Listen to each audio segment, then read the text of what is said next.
Well, hey everybody, how you doing? Dave Fenoy here, and had a little problem getting started. Sometimes we have a few little technical things. Had a little technical thing happen as we got started here, but here we are. And it's just you and I today. And if you want, we can expand the conversation to things beyond voiceover. A lot's been going on. We've had assassinations. We've had shows canceled. We've had people fired for things they've said.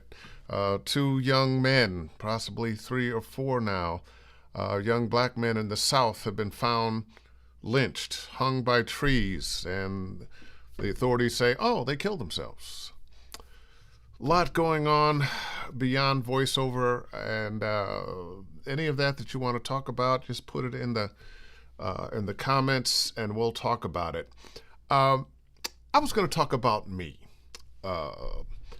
You know, people who've been successful in this or any other business, we want to know how they got there. Oftentimes people think, well, they just grew up and they were successful. I promise you, before I got into this business and during this business, there have been ups and downs. I promise you, no matter how successful you are in the long run, you're going to have some ups and downs. And maybe when you leave this earth, it's in a down phase. That's happened to a lot of people, had big ups, something happened, and they never quite recovered. It's life. It's life. All we can do is step up and do the best we can. But I'm going to talk about how I got into voiceover. And I'm going to suggest that it happened even before I knew anything about voiceover. There were things that my parents did. My mother was a school teacher, a reading specialist. I grew up in the hood, Glenville area of Cleveland, Ohio. But my mother always made sure that I spoke English correctly and that I learned how to read. I've got a habit now still. When I was a little kid, we'd be driving, me and my sister. My sister's 5 years older than me. We'd be in the back seat, and we're driving along, Mom and Dad. And my mom is, read that sign, read that sign, read that sign over there. And to this day, I'll be driving along, and I'll say, oh, da-da-da-da-da. Oh, no, it's a massage parlor, the grocery store, bar and grill, whatever it is. I'm reading those signs. And at one point, I wasn't really enjoying reading as a student. I think I was in fourth or fifth grade, and she sent me to summer school. My parents sent me to summer school to practice reading. And off and on in my life, I've been an avid reader. Now, I grew up Cleveland, Ohio. There was a while I used to tell people I was born in Texas because at that time I thought Texas was cool. Now, of course, I know better. But, cowboys and Indians, the Alamo, all those things that maybe as a young black man shouldn't have been the things that I was really interested in, because certainly those things didn't have any interest in me. But my parents shielded me from the level of racism that went on. I heard things all the time, thinking about, and once again, I'm kind of off topic from voiceover here, but I got to bring this up. Thinking about this personage, Charlie Kirk, who the president flags at half-staff, certain football teams taking a moment of silence. To me, this was a very hateful, racist, and anything but Christian man. I know there are probably some people out there, and maybe I'll get canceled from my own show, like Jimmy Kimmel just got canceled from his, for telling the truth about this person that so many people admire. This is a guy who said some of the best educated black women didn't have the brain power to be in the positions they were in. All of them went to Ivy League schools, all of them greatly accomplished. Not because somebody handed it to them, because like my mother told me all the time, son, you are going to have to work twice as hard to get half as much, but don't let that be an excuse for failure. And he said that these women were unqualified and were taking the spots of more deserving white men.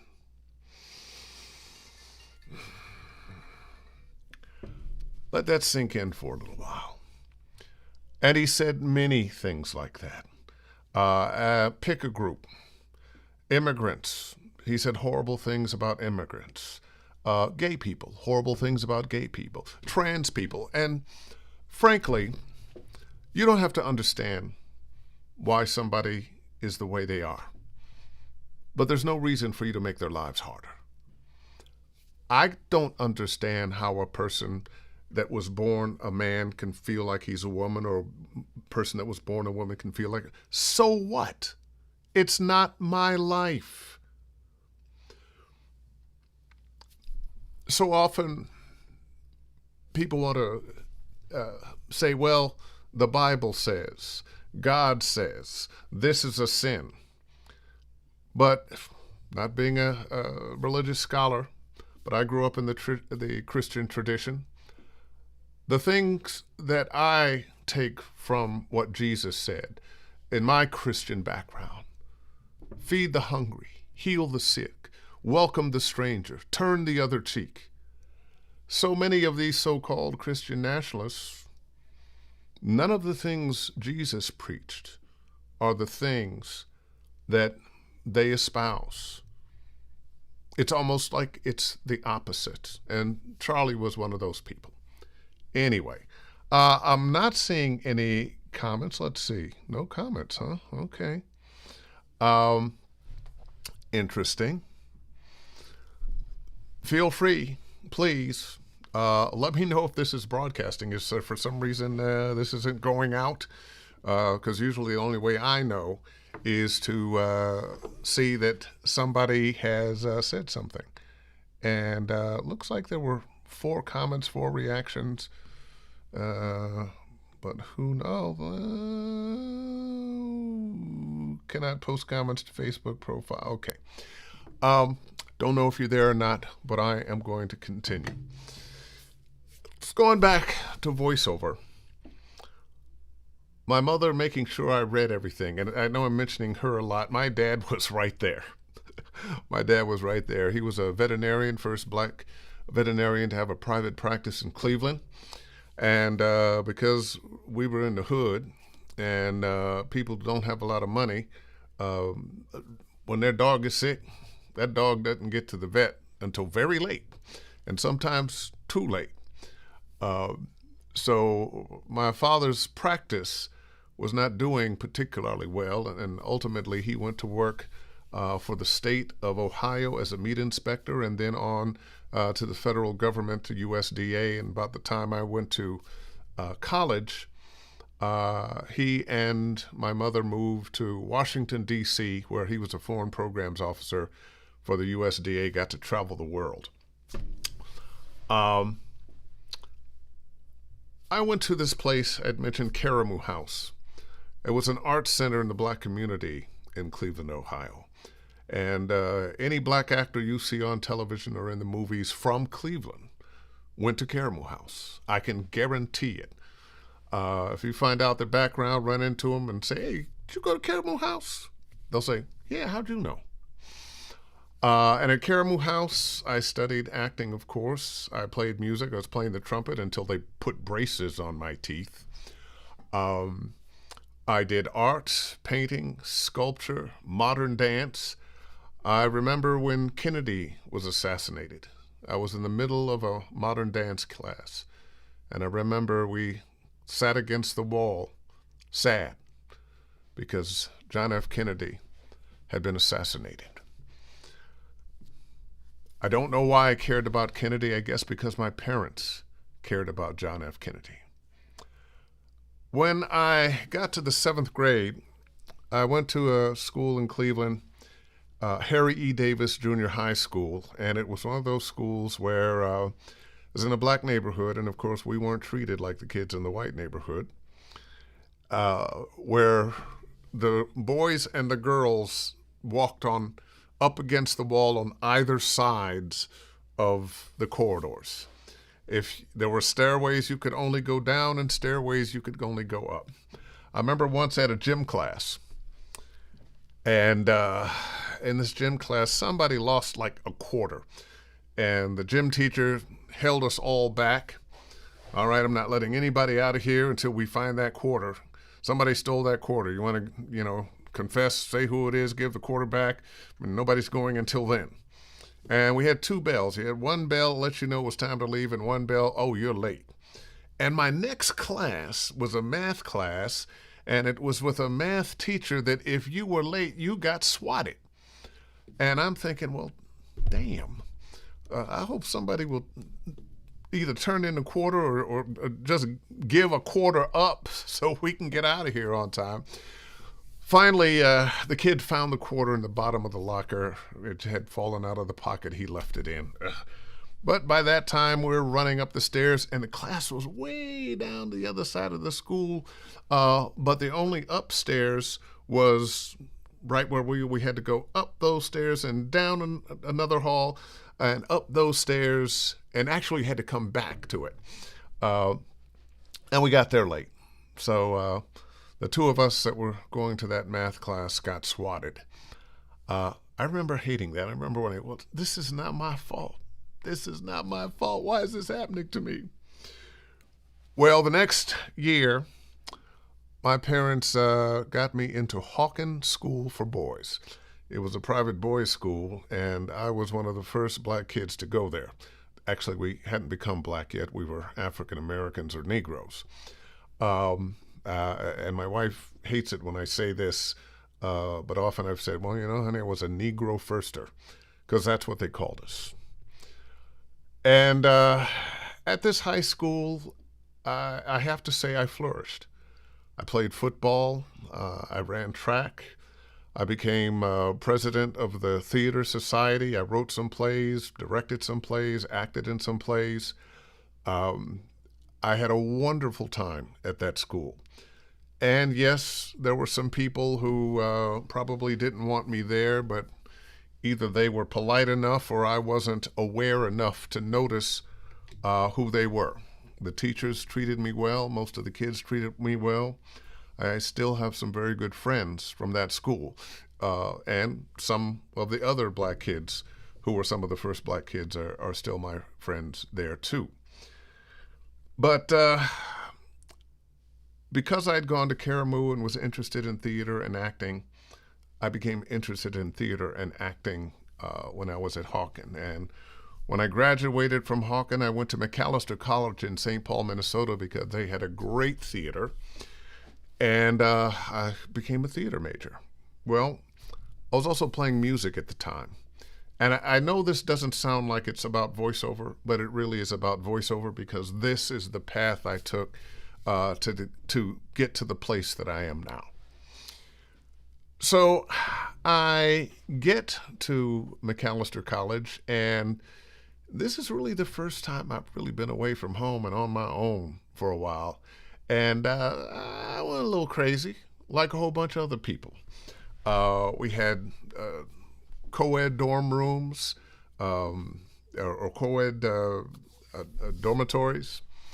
And so there were men and women on all the floors, the bathrooms. Well, they did have individual bathrooms for men and women. But visitation was allowed. There was a lot of fun going on. Marijuana was plentiful, along with some psychedelic drugs and a few other things. So I had a good time. I was taking art. I was taking theater. I was playing music. My first week there, somehow I ended up in a Welcome to New Students concert playing, and instantly kind of became a campus hit. And my entire time at Macalester College, not only was I doing school, but I was playing in coffee shops. I was a singer-songwriter and having a great time. I quit school after a year and a half and went on the road. I was going to find my fortune uh, as a funky folk singer, and did that for a couple of years. Had some success, not the success I wanted. Finally went back to college at Howard University, which is one of the premier black colleges in the country, HBCUs. And at Howard, I was late getting there, deciding that I wanted to go back to school. And I could either go into theater or I could go into music. And I ended up going into music. I had to audition for it. And I really wanted to go into theater. But all the theater spots were taken, so I went into music. Did well there, had some bands there. Once again, still not a thought about voiceover. Thought about music, a little bit about theater. I met my first wife there, standing at a bus stop, and I saw her, spoke to her for a few minutes, and said, "I'm going to marry this woman." And I did. A couple years later, we were married. A couple years or so after that, we had a child, Danielle Fenoy, who is now living in New York. She's a very successful interior architect, and couldn't be happier. That was great. Now, I was going to move to California, or we were going to move to California. I wanted to go for the music business. I had a band, Papers, rolling up the funk, delivering the message. And we'd recorded an album. I'd gone out to LA and shopped it around. Had no takers. Nobody wanted it. He said, "You guys are really good. We just don't know how to sell you." So I was a little disappointed, and it looked like my music career was going to come to an end. I had put a number of years in it, and it felt like with a wife and a child, I needed to do something else. And since spending a little time in Texas with my cousin, I've become friends with a DJ down there. I decided to go into radio. Well, I took the course, of course, Columbia School of Broadcasting, and I don't know if it's still open, but if you're interested in becoming a DJ, you don't have to do that. Save yourself the money and the time. I took that course, I got my demo, and we decided to move to Northern California, where my wife was accepted into a PhD program as a plant physiologist. And I was knocking on the doors for radio, and I fully thought, with my ego, that I could arrive there and get a job doing morning radio or one of the main day shifts direct from graduating from Columbia School of Broadcasting. Yeah, I was a little cocky. Well, I knocked on a lot of doors, and they all said, "Look, you got to go to a small market, work there, move to a middle market, work there, move from the middle market to a larger market, and finally you might work your way back to a major market." But I wasn't going to do that. I had a wife and I had a kid. So I took a job first as an intern at KNBR, big sports talk station in San Francisco. I had to learn how to type to do it. Everybody types now, but at that point, going to Hawkins School, a private boys' school for men, we didn't learn how to type because we were supposed to have secretaries that would type things for us. So instead, I went to Sears, bought a $66 typewriter, and every morning I'd practice typing so that I could go past the typing test for the paid internship at KNBR. I got that internship with a little help from my brother-in-law, who was working for an NBC station. He was a lawyer for an NBC station in New York, and he made a call. I'm not sure I would have got that job without him. And I bring that up because people are what makes a difference in our lives. Don't think about companies. Think about people. It's people who make a difference in your life. And this was one of those situations where somebody I knew could hook me up. And typical American world or white world in America, that's the hookup. I saw a thing the other day, white guy talking about, we all know that there are a lot of people that are your boss that aren't qualified for your job because they're brother-in-law, they're a cousin, they're this, they're somebody's son, whatever. And that actually is the way of the world. But I digress. I get that job, and I'm there 3 weeks, and a job comes up at the country western station across town, KNEW, to be the continuity director. And the continuity director makes sure the right commercials play at the right time. I did that job for about 9 months, all the time asking them, can I get on the air? Can I get on the air? Can I get on the air? And one day, one of my co-workers who worked at another station, we had acquired that station. They told me they were going to fire her, but she wasn't going to be told, and she was only going to work till Friday. Well, in radio at that time, as a continuity director, you're making sure you got the commercials on the carts, the right commercials are playing at the right time, and sometimes you have to run off a copy, send it to another station, that kind of thing. So the continuity directors at different radio stations are working together to help one another. And I'd been working with this girl by phone for the entire 9 months I'd been there. Never met her, but I felt I should inform her. So I let her know, hey, listen, they're going to fire you on Friday. So just get your stuff together. Now, don't tell anybody that I told you.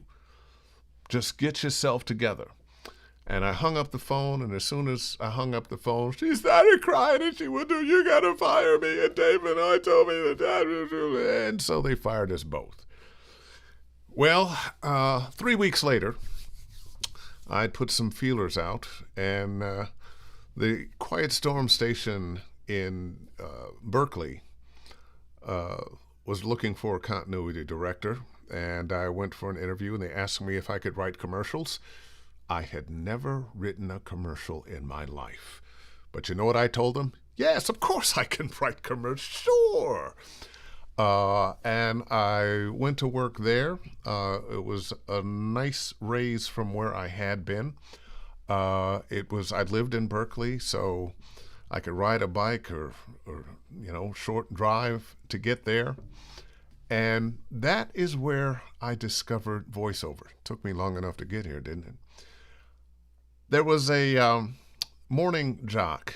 Now, the Quiet Storm, you know what that is, kind of jazzy, some soulful R&B, that kind of thing. And the morning DJ, I think his name was Steve Collins. I know it was Steve, but was it Steve Collins? I think it was Steve Collins. White guy, nice guy. We were friends. Being continuity director, I was in and out of the studio all the time. Those of you who know Talia from the Quiet Storm here, we're still good friends. But Steve walked out as I was walking into the building one day. I said, hey, and where are you going? He said, oh, I'm going over to the city to do some voiceover. I make more money doing that than I do on the radio.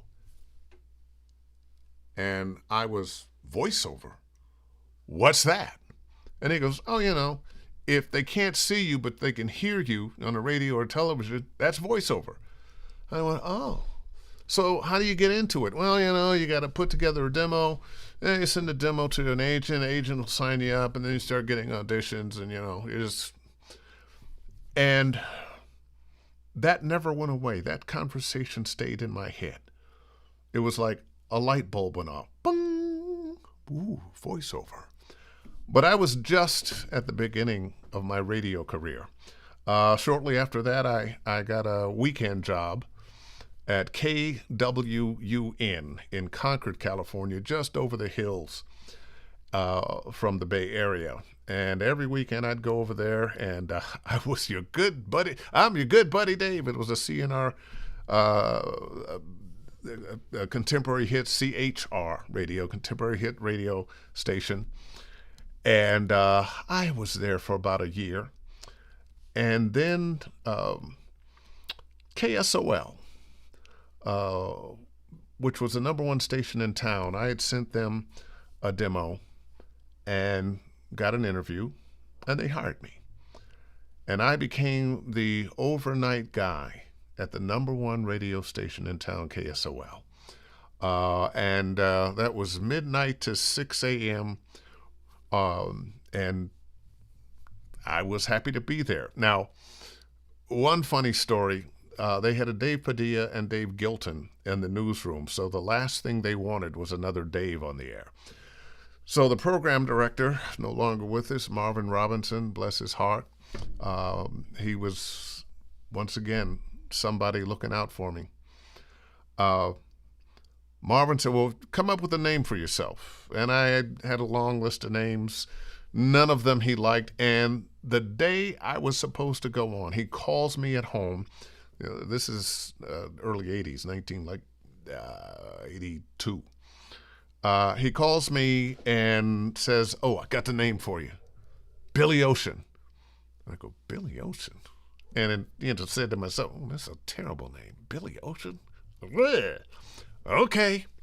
So I drive out and, I get on the air. And this is when you had to queue up records and whatnot. So I've queued up my records, and I'm 107.7 KSOL. I'm Billy Ocean, and a couple times I'm Billy Ocean. But finally, I was able to say Billy Ocean without thinking about it. And I became Billy Ocean for a long time. And at one point, their morning lady was fired, and they had me come in to do mornings until they hired somebody. Well, that turned into a 2-year stint. I just knew I had the job, but finally they hired a brother from Oklahoma who had been working at country western stations, and had nothing to do with me, which sometimes you're going to discover in your life that things go your way or don't go your way, that you have nothing to do with it. The program director and the music director kind of had jobs that had equal power. And the music director talked with corporate, and he wanted to hire the next morning guy. And apparently that conversation had been going on for some time. And finally they gave him the okay, and they hired this brother from Oklahoma. And he came, and I knew right away, the first minute he went on the air, this was not going to work. And yes, I met him before I got on the air, and I thought that too. But when I heard him, because sometimes somebody, hi, how are you? And then they get on the air and they're doing something else. And, but he was so country. He didn't know the music. And my numbers had been up, which is why I had lasted for a couple of years while they were supposedly looking for somebody. I think the guy lasted about a year. Meanwhile, KDIA, the boss of the Bay, which had been the AM soul powerhouse for years, hired me, and I went over and was doing great over there. And I was there for a couple of years, and then they fired that guy, and KSOL hired me back. And somewhere along the way, I don't remember if it was my first stint at KSOL or my second stint, Caribbean Queen from the singer Billy Ocean came out. And I was really tired of people calling, yo, is that your record, man? No, it's not my record, dude. And so you're Billy Ocean, right? So you got a record. How come you're not on tour? I like your record, though. And I'm like, no, it's a different Billy. Well, how can there be two Billy Oceans? What's your name? Fred Johnson. Well, Fred, do you think there might be another Fred Johnson someplace on the planet? Oh, yeah, I never thought of that. Anyway, so I added my real name in there, Billy David Ocean. And for the next several years, I was the morning man at KSOL under the name Billy David Ocean, 107.7 KSOL. And then later on in my career, I was still there, I started really looking at voiceover. I put a demo together. I had sent it to an agent. They didn't like it. They finally called me in. It took a long time for them to call me in. And I want you to know, when you send demos to agents, they're not going to call you next week or the week after or the week after. They might get back to you after a month or 2 or 3. They're busy. They're doing things. They're not listening to demos for people to represent every day. So I finally call up, and months have gone by. I call up, I sent my demo. She listened to it, and she said, oh, yes, she's listened to it. She'd love for you to come in. So I went in for an interview, and we listened to my demo together, and I thought it was great. I'm loving it. Oh, yeah, I'm great. It's going cool. She was telling me how much she hated it. But she said, look, you've got a lot of talent, but this demo is just not working. You've got all these radio commercials on it. You need national commercials. This needs to sound more voiceover and less radio. So she said, listen, I want you to go back and redo it. Come back in 6 months. Now, I probably could have done that in a few weeks, but 6 months? Why 6 months? And to this day, I believe she said 6 months because she wanted to see how serious I was going to be. And I started looking for some coaches. I had one lesson with June Foray. She was the voice of Smurfette. And she lived in San Francisco. She was an old woman then. And I went to her apartment in San Francisco and took my lesson. It was $50. What do things cost now? It's inflation. And at the end of the lesson, she just said, you know what? You don't need me. You're ready. Now, to this day, at the time, I thought my ego was, oh, hey, she says I'm ready. Let's go. And I kind of felt ready. But I don't think, in retrospect, that I was really ready. But she sent me on my way. And then a buddy, Toby Gleason, who had a wonderful, deep voice. And Toby was knocking on the voiceover doors as well. We were both represented by an agent in San Francisco. At that time, you could have more than one agent. So I was with Look, I was with Stars. And he started booking more than me. I was booking something every couple of months. He was about the same. And then suddenly he's like every month and then every couple of weeks. What's going on? I said, what are you doing, man? How come you're booking? We started at the same time. I should be able to book now too. And he told me finally that he was taking voiceover lessons with a woman. Her name had been Bobby Block from San Francisco, from L.A. rather, who had been doing cartoons down here, moved to San Francisco, changed her name to Samantha Paris, and opened a voiceover school. It's still going there, and I teach there from time to time now.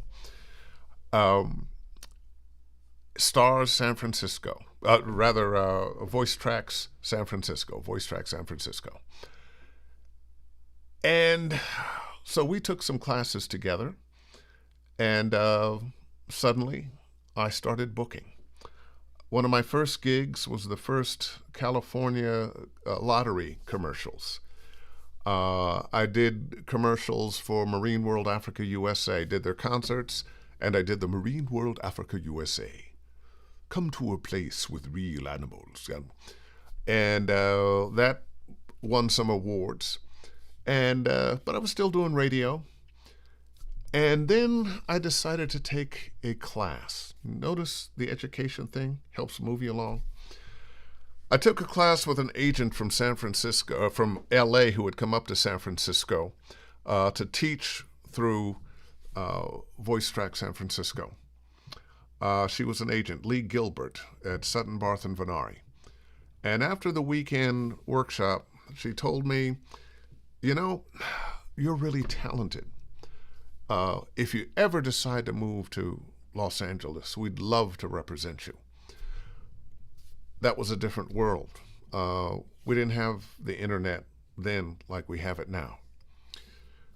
So, and I was the morning jock on KSOL then, so I was doing great. And one day when I'm making as much money in voiceover as I am on the radio, I'm going to move on down to LA and do that thing. Well, 3 months later, God has a sense of humor.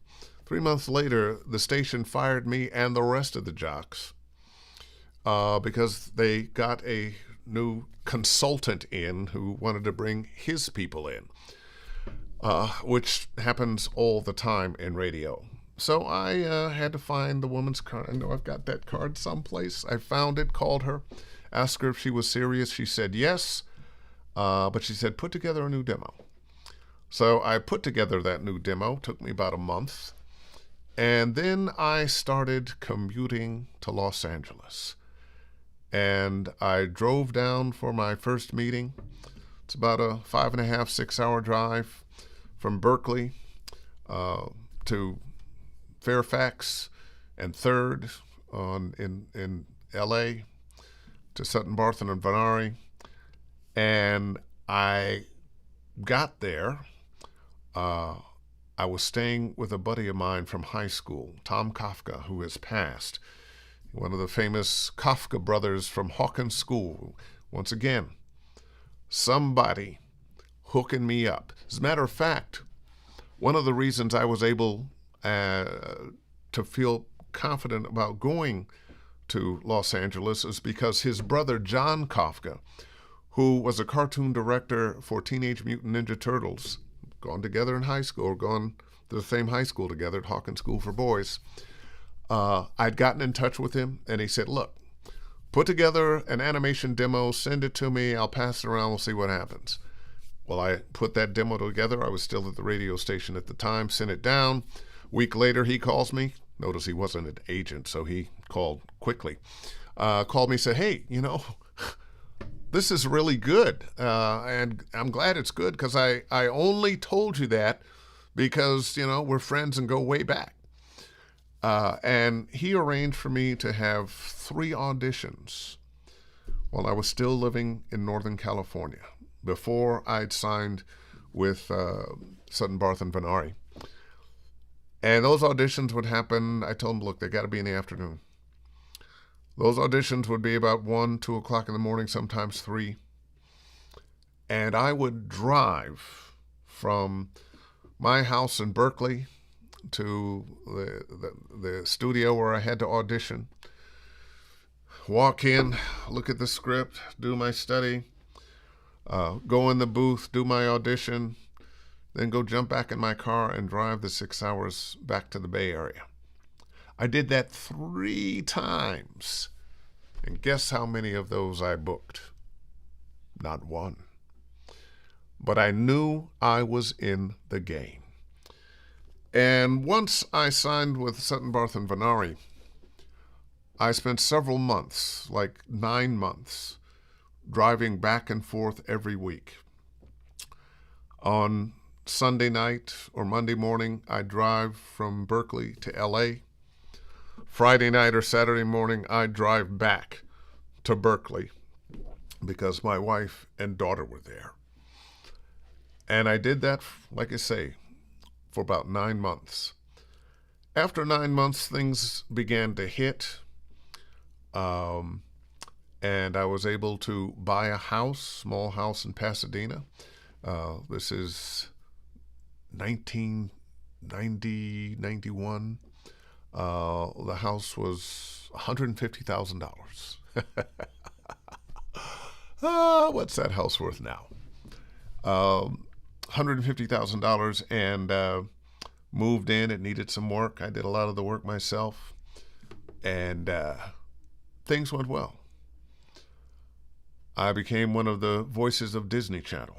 That was before it went all kids. They used to have adult shows, and all the national parks, the narrations about the national parks. That was me.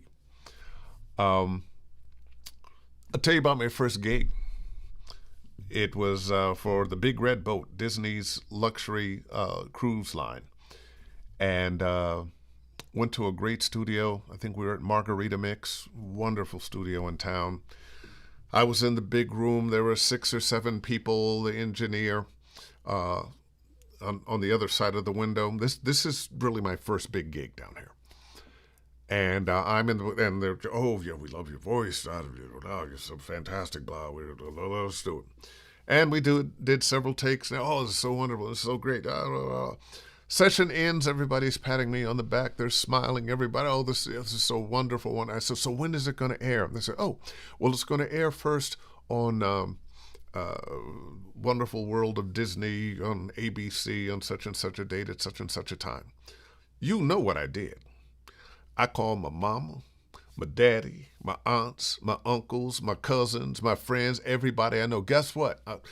This is my first big gig. I want you to check it out. I'm going to be a Big Red Boat. It's going to be an ABC on this day. And I had a bunch of people, and we're all there waiting. And, you know, the show's on. Who cares about the show? We're waiting for Dave's commercial. The commercial comes on, and it's somebody else's voice. Oh, my God. I was so embarrassed. So embarrassed. But that's life. That was an early lesson for me. That not everything's going to go your way. That this kind of stuff happens, and it's not personal. I also learned over the years that every job you get, somebody probably had before you, and somebody will have after you. The only job that I had that nobody had before me was becoming the voice of Hulu. I was the original voice of Hulu. Hulu doesn't have a voice now, but I was a voice of Hulu for 8 years. Wonderful gig. But there in late 1990, early 1991, and on, there got to be, it was late 90. I had been working. I had done some commercials. Was doing pretty well. There was a recession at the end of 1990, and a lot of the clients that I was working with went out of business, went away. I had some cartoons, New Kids on the Block. I played their manager. Pro Stars, I was Bo Jackson. And Captain Planet, a bunch of other cartoons playing other characters. But things, commercial-wise, had dried up. And I had to go back on the radio. I needed some more income. I started knocking on doors of radio stations down here, and fortunately, KACE hired me. I had sent them my demo, and I had called several times. And Lawrence Tanter, their program director, finally called me in, and he was real light-skinned, brother. So light, he probably could have passed, except he had that deep brother voice. And but I could also tell he could code switch, so sometimes it would still be deep, but it wouldn't necessarily sound black. So on the phone, it was deep, but you couldn't tell really. Once I got in the room with him, I knew. But he told me, you know what? One of the reasons I hired you is because of your persistence. You weren't a jerk about it, but you made sure you were persistent. You kept knocking on that door. So I started doing fill-in work for him. At one point, I started doing mornings and doing a lot of mornings for him. Then he left and went to Jazz FM. He called me up and brought me over there, and I was a morning jock on Jazz FM for about a year and a half before my career really took off. And I said, I don't need radio anymore. And I left radio for good that time, maybe, Who knows what's going to happen in the future? But I was one of the voices of the Disney Channel. I was one of the voices for CBS daytime promos. I was one of the voices for a number of other stations and entities, and doing really, really well. And ended up buying another house, and things went very smoothly for several years after that. Now, what are the lessons that you learn from this? Oh, also, let me back up a minute. One of the things I did while I was in LA, whenever I could, I took classes, because I wanted to learn, and I wanted to learn from the best, and the best people teaching were people in LA. But after a while, I'm running out of money to take these classes because they were kind of expensive, and I had learned from a few of the old pros that they have what they call workout groups. And every week or every 2 weeks, they'd get together, somebody's house, and they'd read, copy, and critique one another. And I started a group like that. A couple people from my agency, a few people from another agency. And we kept that group together for about a year, year and a half. And the one thing I can tell you about everybody in that group, they all became successful. They all moved on with successful careers. And I think it had a lot to do with being in a workout group.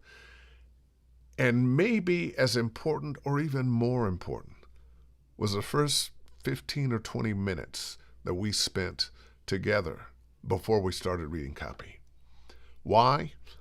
Because this can be a very, very lonely business. I think it's even more lonely now than it used to be because we're all hermits in our own home studios. But who could you talk to about your career? Your mama don't know, your daddy don't know, your girlfriend, your boyfriend, your husband, your wife, the people that aren't in this don't know this. They don't know what you're going through.